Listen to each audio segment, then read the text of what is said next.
Most killers have a plan for the escape. They have a getaway car, a mask, and a clock ticking in their head.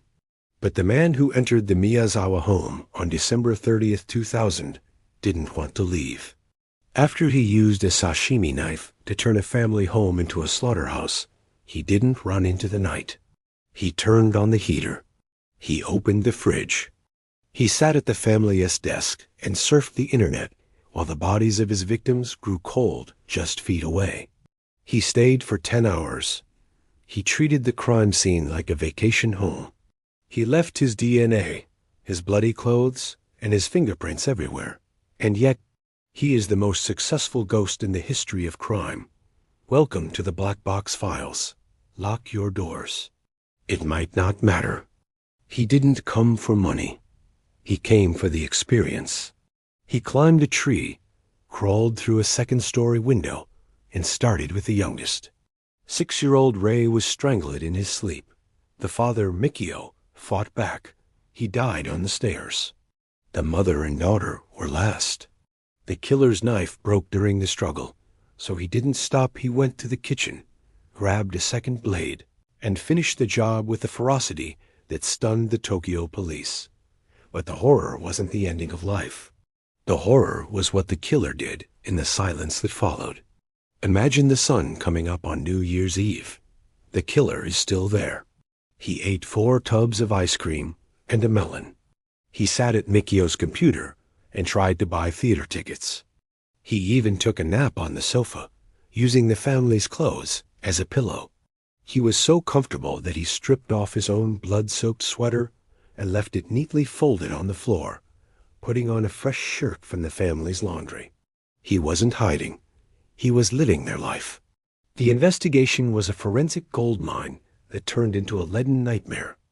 The Tokyo Metropolitan Police launched the largest manhunt in Japanese history, involving over 280,000 officers.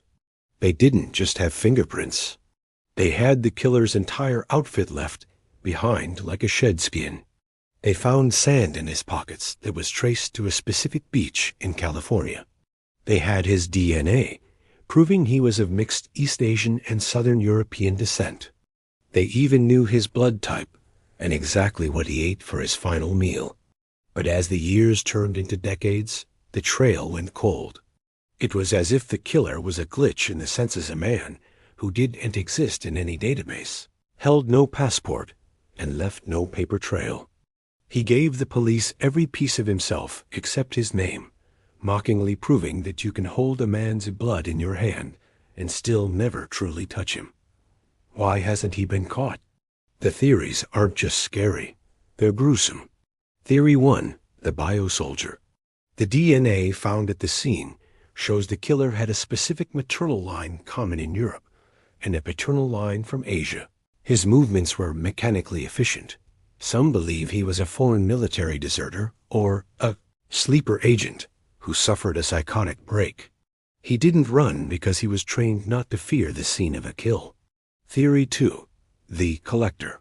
Psychologists suggest he didn't hate the Miyazawas. He envied them. He killed them so he could be them for one night.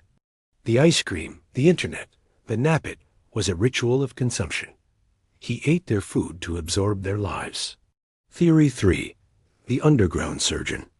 The way he treated his own wounds was professional. He used feminine hygiene pads from the bathroom to staunch his bleeding, a high-level field medic trick.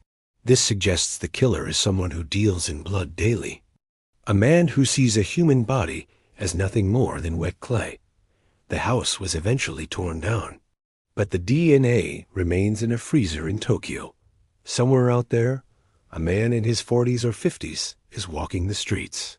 He knows what melon tastes like in a dead man's kitchen. He knows the sound of a computer fan in a house full of corpses. And he's still out there, looking for a new family, looking for a new home. Subscribe to the Black Box Files before the lights go out.